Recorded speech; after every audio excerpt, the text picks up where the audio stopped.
You want a piece of me, boy? Nuclear launch detected. Et on est de retour sur Eurogaming TV pour la suite de cette Holy Moly du coup avec une première demi-finale. Elitzer contre Dir, c'est la première affiche, on retrouve du Protoss une nouvelle fois de l'autre côté, on a Special qui va s'opposer à Gobio. On verra ce qu'il arrive à balancer. Donc là c'est Elitzer contre Dir. Elitzer il est monstrueux contre Protoss à l'heure actuelle. Genre c'est un peu comme Scarlet, c'est les deux foreigners qui trônent au sommet de la ZVPRI, quoi. Ouais, non, clairement, les deux sont très bons. Qui ont eu l'occasion d'expérimenter contre pas mal de protos avec des styles très différents, hein, que ce soit entre Nip, Showtime et DNS. Forcément, tu arrives à tester des choses. D'autre part, ils ont réussi à se hisser tous les deux en demi-finale. Ce qui est très très bien dans une compétition à la base destinée essentiellement aux Coréens. Donc GG à eux sur ça. Nous on est directement dans la game du coup avec en bas à gauche l'ancien joueur de chez Samsung Galaxy et qui de mémoire à l'époque n'a pas d'équipe. Enfin à l'heure actuelle plutôt. C'est Dir. Enfin, moi, je vois qu'elle joue. En bas à gauche, donc Dir, et en haut à droite, on a Elitzer. Sabine Nevermind. Donc, on va voir surtout si c'est hyper agressif. Elitzer qui nous fait beaucoup de cafards ces derniers temps, et j'ai envie d'en voir plus de son style de jeu pour savoir comment le copier, parce que j'essaie de le copier en ladder et je me fais chier dessus. Toujours plus. À chaque fois, je meurs contre les gros push juste avec des zélotes, et ça fait tilter. Les gros push Zélot par contre. Zélote. Juste Zélot. Quand t'as pas les bons timings de prod, c'est juste immonde. Ah bah ça le mec qui te hack-click, t'es mort. C'est toute la problématique Zerg. Quelle que soit l'agression que tu subis, si t'as pas produit au bon moment, tu vas mourir. Ouais mais là c'est... Bah là c'est très sec. T'as aucun atout de micro de temps pour le mec, il a cliqué, les autres ils ont chargé ta pop, elle a explosé, t'es là en mode... Bon, bah c'est fini je crois. GG. Bah ouais, bah des choses qui arrivent dans ce match-up qui peut être très très punitif, mine de rien. Ici, on a un Dir qui est parti sur un truc de manière générale très normal. Pas le gas first que Nib fait, il est le seul à le faire. Ça Ouais. Ok. Il fait gas first et en fait, du coup, il lance pas le Wargate pour le cancel, mais il a directement le gaz en fait quand le cyber se termine pour faire sa Stargate. Ce qui est un truc cute. Qui retarde légèrement ta gate, mais en fait vu que à part vraiment sur un style ultra agressif type pull first gaz, grosse pression 6 gling, bah tu subiras jamais de dégâts en fait. Même en Link's Flood en fait c'est limite mieux, puisque du coup ta Stargate sort quelques secondes plus tôt, donc t'as l'Oracle plus tôt, donc t'as un Phoenix plus tôt, donc tu contres mieux. C'est de manière générale mieux, à part vraiment juste sur les trucs pull first ultra agressifs. Je vois. En tout cas, on a Dir qui est en train de continuer à prendre les informations, savoir ce qu'il ne peut pas faire arnaquer sur une prise de base, et puis éliminer un peu l'option du vraiment très gros Link's Flood. Porte spatiale qui est lancée complètement dans les temps du côté de chez Dir, on prend l'information ici, c'est enfin, le développement standard, pour ceux qui se posent un peu la question, c'est vraiment Adept pour la sécurité, la porte spatiale qui arrive derrière et puis porte de transfert qui arrive ensuite. On pourrait toujours nos chrono booster si vraiment il y avait une urgence, mais ce qui vous permet d'être safe, c'est pas porte de transfert, parce que porte de transfert sur un portail ça n'a aucun sens. C'est ça. Ça arrive tard, c'est l'ADEP qui prend l'info, puis Laura qui va agresser et prendre de l'info aussi. Donc voilà, c'est pour ça qu'il n'y a plus l'emphase qu'il y avait autrefois qui était systématique sur le Wargate parce que t'avais un peu que ça. Voilà. Ouais, non, t'avais la possibilité d'être très fort sur le timing de Wargate parce que du coup la mécanique Protoss de warper des unités avec le très rapidement, en plus avec le pylône, était efficace, mais entre temps le chrono boost a changé, le Wargate était plus long, donc il y a pas mal de choses qui ont changé. Et puis quelques unités de gateway sont beaucoup moins fortes parce que du coup tu pouvais produire peu, enfin tu produisais peu d'unités de gateway mais du coup qui étaient relativement puissantes et qui étaient quasiment aussi nombreuses que ce qu'un joueur Terran ou Zerg pouvait produire sur une économie à 6 récolteurs. Sur 12, et ben le joueur Zerg ou le joueur Proto ou le joueur Terran peut produire beaucoup plus d'unités, donc il est plus difficile de faire marcher des timings gateway. Dire qu'il vient simplement vérifier avec ces deux adeptes qui étaient en train de se passer, le Phoenix est sorti, on prend le dominant, il y a l'Oracle qui arrive derrière, il avait 3 à lancer ici. Pour l'instant tout va bien. Là on devrait avoir le tier 2 en fait en fait il va être beaucoup plus tard que ce qu'il a montré sur ses dernières sorties. En fait Elitzer tout simplement parce qu'il n'a pas laissé un drone au gaz. Ce qui ralentit énormément en fait l'arrivée des...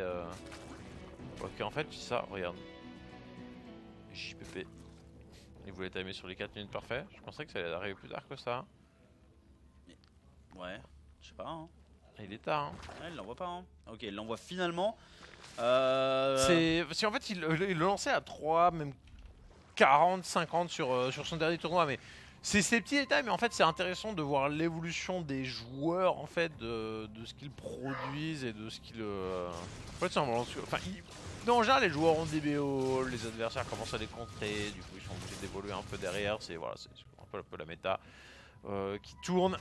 Mais encore une fois, terre et des cafards. Hein. Ah ouais, et surtout une défense parfaite contre l'Oracle hein, qui n'a rien fait du tout. Généralement, tu vas quand même réussir à prendre 1 ou 2 drones. Et là, le fait du coup d'avoir investi là-dessus, bah forcément, c'est relou si t'arrives pas à le faire.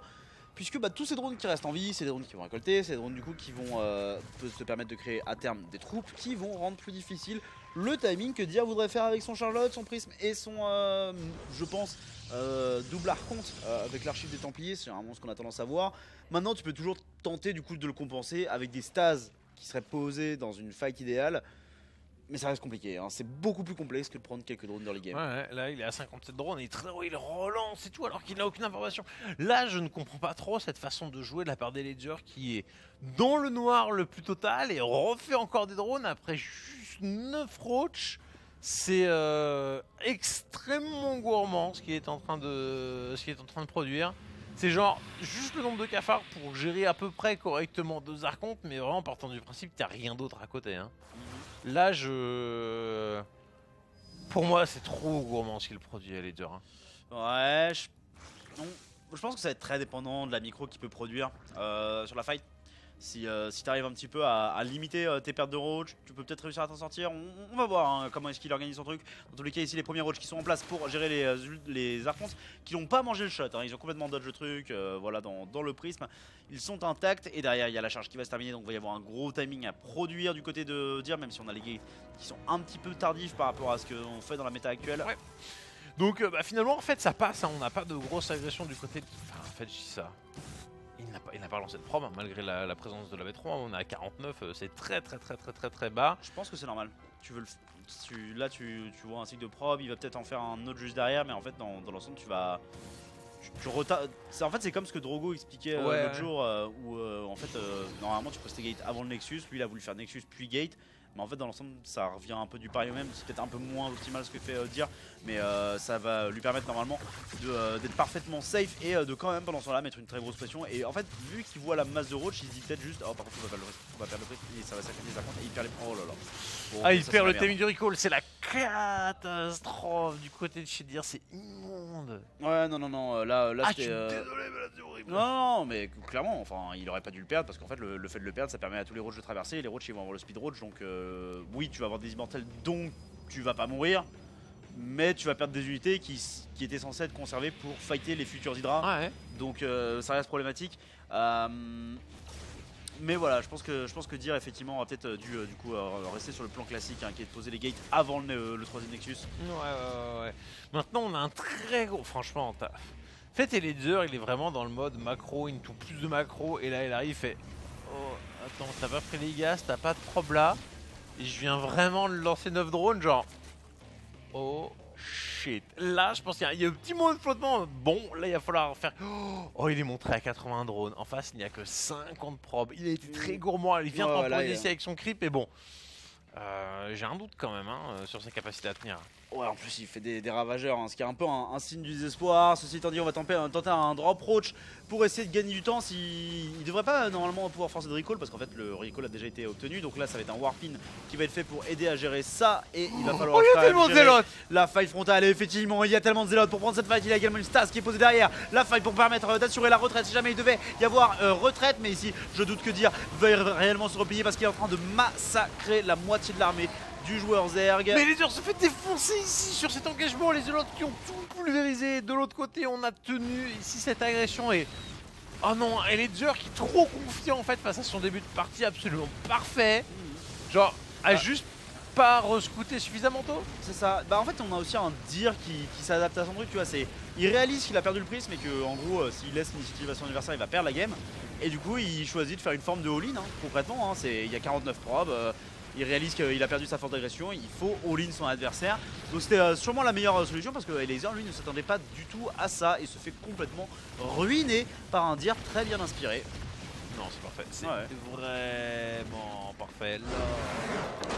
Ouais. Oh, il est dur. Qui met le premier. Enfin, qui se fait défoncer sur cette game. Ouais, non, juste un laser trop. Mais dis juste, il rescoute pas. T'es genre, c'est en mode. Ah, en fait, c'était t'as le premier timing de harcèlement et souvent en fait le timing de harcèlement avec les archontes, il fait suite à beaucoup de zélotes quand vraiment le mec il veut mettre la pression. Sinon il fait macro game. Il fait. Tu fais la pression, il n'y a pas le timing agression. Donc en fait, c'est que tu fais de macro game, qu'il a vraiment simplifié l'équation, alors qu'en fait, non, c'était un timing intermédiaire un peu qui a été développé, peut-être lié aussi au fait, comme tu l'as dit, d'avoir un peu foiré son draw par contre, mais dans tous les cas, il n'a pas rescouté assez tôt. Parce qu'au moment où il va scouter, il voit qu'il n'y a pas les gaz, et là, il ne se met à faire plus que l'unité, mais il était déjà à 81 drone, tu vois.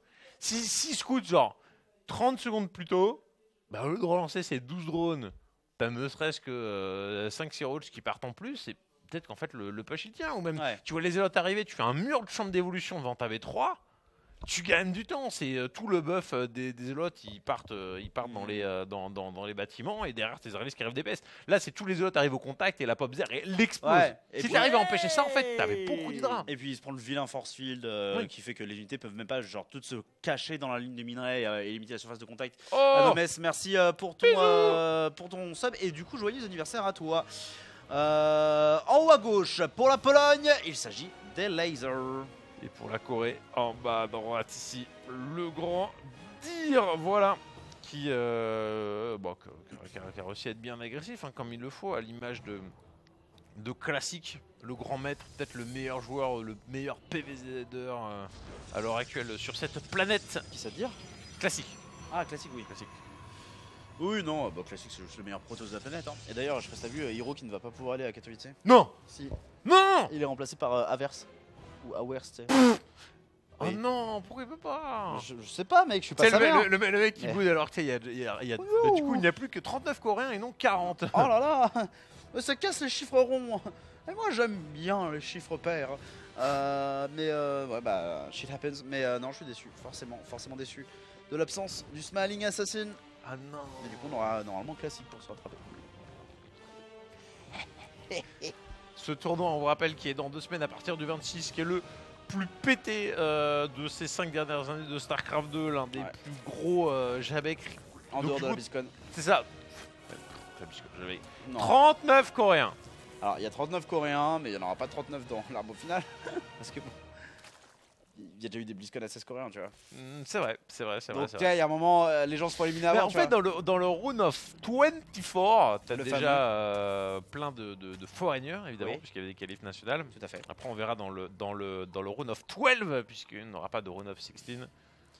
Ça, c'est très compliqué. Ouais, ça me perturbe toujours ces trucs où tu sais, tu t'habitues pendant des années.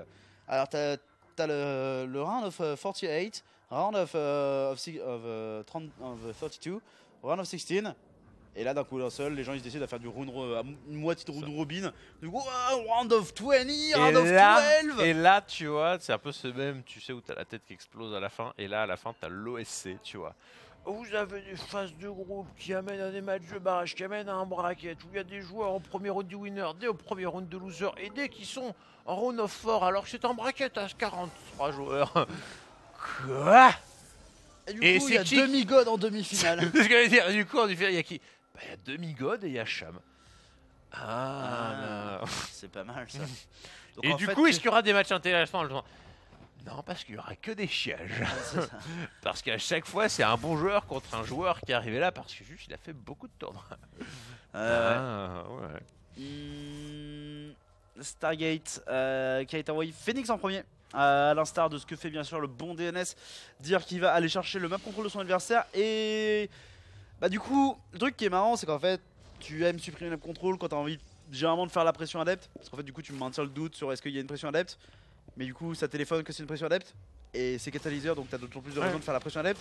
Mais du coup vu que c'est catalyseur et que t'as téléphoné le truc parce que t'as caché l'information, est-ce que tu veux vraiment faire une pression adepte? Tu vois? Mais surtout que c'est les deux, hein, sur cette carte là je te dis il va faire des roaches. Son BO standard sur cette carte c'est 4 queens, elle traverse la carte, elles accompagnent les roaches. Ouais. Et PAM! Que de belt. Ah mais du coup vu que c'est un truc standard chez lui, tu sais c'est un peu le truc de je sais qui c'est, il sait que je sais que je sais. Enfin tu sais c'est il y a moyen que ça parte vite très rapidement en sucette à cause du niveau de mind game ou alors du coup que ce soit un chiage intégral hein. C'est aussi tout à fait possible du coup parce que d'un côté comme de l'autre c'est des builds qui peuvent très très rapidement sanctionner. Ouais, le 4 minutes hein, sur le tier 2 qui est parfaitement lancé, le tier des cafards qui va arriver juste derrière, et Laser qui est en train de réciter son build order ici, on vient défendre le Phoenix, c'était un peu emmerdant, on vient vérifier où est-ce que l'oracle était en train d'arriver, et puis tu forces en fait un petit demi-tour avec les shades, c'est très très très bien fait de la part des Laser. Hein. Indeed. Franchement en fait avec ses 6 Airlings il arrive à repousser les 2 adeptes. Cool. Ouais et puis surtout sans perdre de Zerling quoi. Donc ce qui reste le plus important quoi. Concrètement. Est-ce que c'est pas la version de Nidus? Non enfin en général il met le tier 2 beaucoup plus tôt mais c'est juste que le tier des cafards est pas bien timé là. Moi j'aurais tendance à dire oui. Après s'il est parfaitement timé c'est moi qui est complètement incompétent. Et il reste 9 secondes Ah mais et ouais. là j'ai pas fait Est-ce les que ça va maths. pas être le Nidus genre devant la B2? Parce qu'en fait il est pas à la seconde près et que moi je suis complètement nul. Parce que là il est en train de ramener des Zerling pour prendre la vision. Il va voir qu'il n'y a pas de B3. Ah, il fait Il des a son drones. Roach One qui va se drôle. terminer. Il a son Nidus qui est son T2 qui vient de se finir. Est-ce que là, avec tes 3 gaz qui sont posés, t'as pas envie de faire un réseau de Nidus? Non, non, juste la vitesse des cafards et la chambre d'évolution et on refait des drones derrière. Et bien c'est dommage, forcément choqué et déçu, mais on a quand même le speedover et la chambre d'évolution qui sont en cours de production, donc ne pas sous-estimer le potentiel de drop de la part du joueur polonais qui va se retrouver face à des adeptes glaive résonnants. Donc là t'as un très bon timing de production des cafards, hein, bien que très sérieux. Le creep en fait permet de temporiser, c'est ça, c'est cette nouvelle version en fait des BO-Zerg où ta première queen de ta deuxième base après avoir injecté fait une tumeur muqueuse pour avancer le creep plutôt que la normale. Ou même des fois fait une tumeur muqueuse tout de suite qui te permet de tempo ce genre d'attaque, voilà, de les voir venir très tôt sans même avoir spécialement scouté. C'est bien fait de la part de dire comme de rentrer dans cette ligne de drone très rapidement, on a des cafards qui sont en train d'arriver. Puis surtout c'est dommage de la part de Laser de pas s'être barré en fait, parce que du coup il va juste se faire target des drones par des groupes d'adeptes un petit peu indépendants. Du coup il perd 11 récolteurs là-dessus, ça va même ne pas s'arrêter là parce que les adeptes sont encore en vie. En fait il a perdu l'intégralité de sa ligne de minerais, ce qui est quand même assez dramatique. Et là avec les adeptes, bon malheureusement qui ont été un peu miss-micro au niveau de la shade, ça va pas être optimal, mais on va reprendre des drones dans la B2. Il est trop perdu de là, ça sent l'ultime contre-attaque en fait. Là juste il va traverser la carte comme un gros cochon, peut-être jouer un peu le multifront avec son speed over. Mais là on a le prisme transfert qui pourra mettre un petite pression de l'autre côté. On a de l'immortal qui n'est pas chrono boosté, là il faudra accélérer dessus, voilà immédiatement, hein, ça part dessus. Mais tu vois genre, c'est vrai, là pour le coup on est vraiment sur un truc méga normal de la méta et de la map et pour le coup on a parlé de la qualité du gameplay de Laser dans ce match-up là et ça m'étonne un petit peu de le voir prendre aussi lourd là-dessus. Bon maintenant du coup il a plus le choix, en ayant perdu 30 drones dans cette partie, il se doit d'aller trouver le dégât, il arrive déjà à choper quelques unités mais surtout il voit que l'immortel n'est pas avec le reste des troupes, du coup il va aller chercher directement ces zélotes qui n'ont pas la charge et là l'oracle se retrouve à taper sur des roches qui n'est pas la cible la plus intéressante pour ce dernier. Ceci étant dit on soulève le ravageur, c'est une bonne nouvelle pour dire, le problème c'est que le nombre de bonnes nouvelles va être assez limité parce que maintenant ça passe directement dans sa base, il n'y a qu'un seul pylône et 2 immortels et ça a l'air d'être terminé pour le joueur Protoss. Il est en train de se faire ouvrir ici, on arrive au contact des immortels et bien évidemment on va les encercler, non c'est horrible, le genre Protoss qui meurt avec un petit en banque tu vois, alors que tu sais si tu le vois venir un tout petit peu plus tôt, tu mets une ou 2 batteries shield, tu lances un oracle, ne serait-ce qu'en panique, même pas forcément un void ray, juste un oracle et... Ah ouais, certains diraient qu'il est mort en moins de temps qu'il n'en faut pour le dire, mais ici non, c'est malheureusement terminé. Il avait mis une bonne pression et Laser a accepté de prendre le dégât parce que derrière il avait la pression qui allait le mettre bien. En fait c'est la problématique qu'on a expliqué au début dans DNS contre Stefano. Perdre des unités pour travailler contre des troupes sur la première pression, que ce soit votre première pression Protoss, votre première pression Zerg, si vous êtes celui qui prend l'initiative à ce niveau-là, ça n'est pas intéressant. Si vous mettez une première pression avec un gros groupe de Zerglings, vous devez sauver ce gros groupe de Zerglings. Si vous mettez pression avec un gros groupe d'adeptes, il faut au moins réussir à en sauver une partie. Ou alors en fait c'est pas tant des unités contre des drones, mais en fait c'est sur combien enfin c'est ça, mais en fait pour aller plus loin dans la réflexion, c'est sur combien de temps ça s'espace. Oui. Parce que si tu tues tes 14 drones instantanément et que tu perds instantanément tes adeptes, t'as pas le temps de consolider ton économie et de reproduire. Alors qu'en fait des fois t'as des phases adeptes où t'as que par assaut, t'as que 4 drones qui tapent, mais ça dure. Tu balades, tu balades, tu balades, tu balades. Donc oui, le joueur Zermid, mais en fait, le joueur Protoss, qui lui a moins de bâtiments de production, il fait un immortel, 2 immortels, 3 immortels. Déjà, C'est ça. du coup, tu ne peux plus contre-attaquer quand tu as ça. Et du Mais coup, là, c'était net. Il lâchait d'une fois, il s'est fait défoncer. c'est Ouais. tout. Et t'as fait le dégât économique, mais en fait, ce dégât économique, il a pas eu le temps d'être impacté parce qu'en fait, les roaches ont été produits en réaction à ces adeptes. Du coup, les roaches, en fait, ils sont sortis au moment où les économies étaient équivalentes, voire supérieures pour le joueur Zerg. Et donc, le désavantage économique n'a pas le temps Parce de que- proc sur la game. Et là où tu le vois très bien, c'est que le Zer il finit à 23 drones et il gagne la gamme. Ouais. Ce qui est impossible. Le Protoss il avait B3, Ah il avait 50 props, c'est impossible qu'avec 23 drones tu puisses faire une game. Si dire, il attend Elaser en haut de la rampe avec le rocher et juste qu'il a le temps, parce qu'il a des sentries, hein. Genre il place 3 force fields d'affilée à chaque fois qu'il est repété par le ravageur. T'as 3 immortels, t'as ton Void Ray. Bah au moins t'as le deuxième qui est sorti et le troisième qui est en cours, t'as posé des shield batteries supplémentaires, t'as eu 1 voire 2 tours de warp qui sont passés. Enfin, t'es juste méga bien donc. Ouais. Non, clairement, là c'est un diar qui n'était pas en bonne position pour défendre son truc, qui n'était pas entendu à une grosse contre-attaque dans ses dents, et c'est dommage. C'est ça, il s'est fait défoncer ce joueur ici, en bas à droite. Et en haut à gauche, pour la Pologne, c'est Clash et Laser. Clash et Laser, du coup, qui fait le bon boulot. Le bon boulot ici. Avec sa grosse contre-attaque, son BO, du coup, qui c'est un peu à trop être serré sur les anti-timing, t'as tendance à te faire bouffer. Hein, ça rappelle ces joueurs d'air qui font pareil, beaucoup de cafards contre les lions qui se font run-by juste avant. Là, c'est pareil. Bon, tes cafards ils arrivent, mais vu que tu dois pas les produire trop tôt, parce que sinon tu te fais péter niveau écho, surtout si t'as pas la pression à dead, donc tu fais tes cafards quoi qu'il arrive, mais t'aimes bien faire tes drones avant, et au final tu te fais un petit peu avoir. Bon, t'as toujours ce risque, mais bon. Encore une fois, quand tu vois que derrière ils gagnent quand même en 9 minutes la guette, tu peux te dire que C'est raisonnable. c'est raisonnable face à un des meilleurs Protoss de la planète. Bon, j'accepte, c'est dur. Et c'est un peu aussi un signe de mec. Bon, si à chaque fois que tu fais tes adeptes, tu meurs derrière, et au moment où tu arrêtes de faire des adeptes et mes drones ils vont passer quoi qu'il arrive. Ouais, oui, dans l'idée, hein, et c'est pour ça qu'on voit des mecs comme Nib justement qui font directement chargelotte. Parce qu'ils se disent, ouais, avec mes adeptes, j'arrive pas à trouver du dégât, et en fait, quand je trouve du dégât, je me fais counter par des roaches, du coup, c'est pas nécessairement intéressant.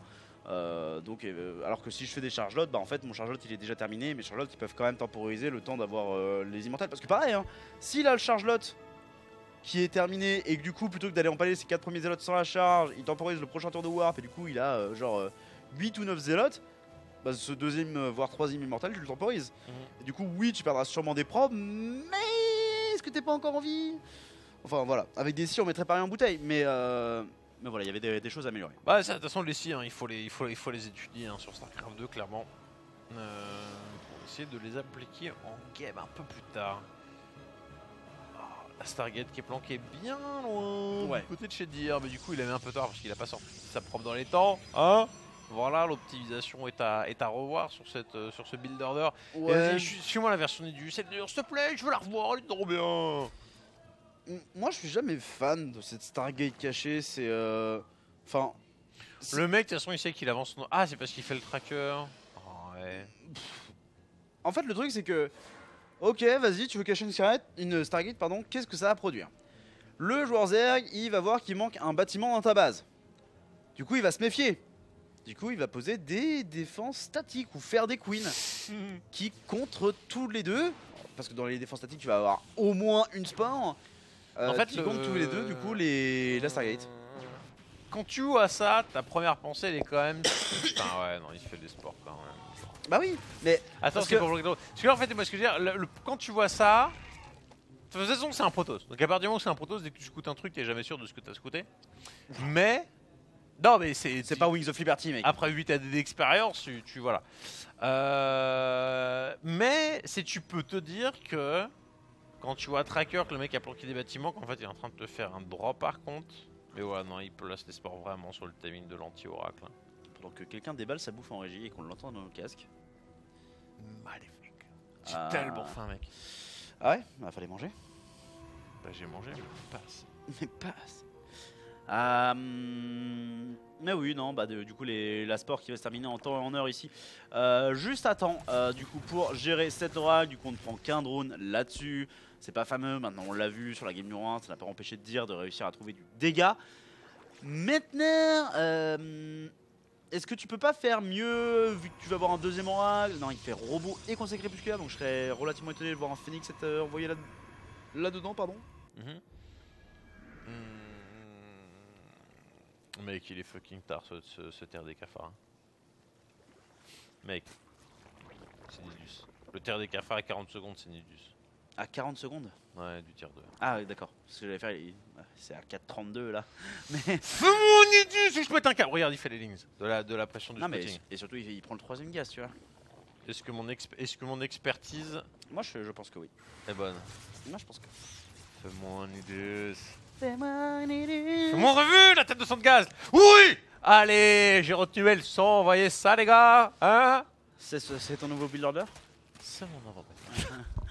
non, en vrai, je l'ai vu qu'une fois, mais c'est ça, tu vois, c'est le terre des cafards quand il est bid, alors à 20-25 secondes du tiers 2, c'est pour pouvoir lancer le speed roach, il est bien à 40 secondes du tiers 2, qui est en plus 10 secondes plus tôt que sur un tiers 2 normal, Oui. c'est Nidus. Maintenant, il faut que dire, il se rende compte du Nidus, il a vu qu'il n'y avait pas de drone sur la B3, mais il a pas vu le Nidus Network. Au moins, la bonne réaction, c'est la révélation qu'il pose sur les queens, et derrière, tu ramènes tes oracles à la maison.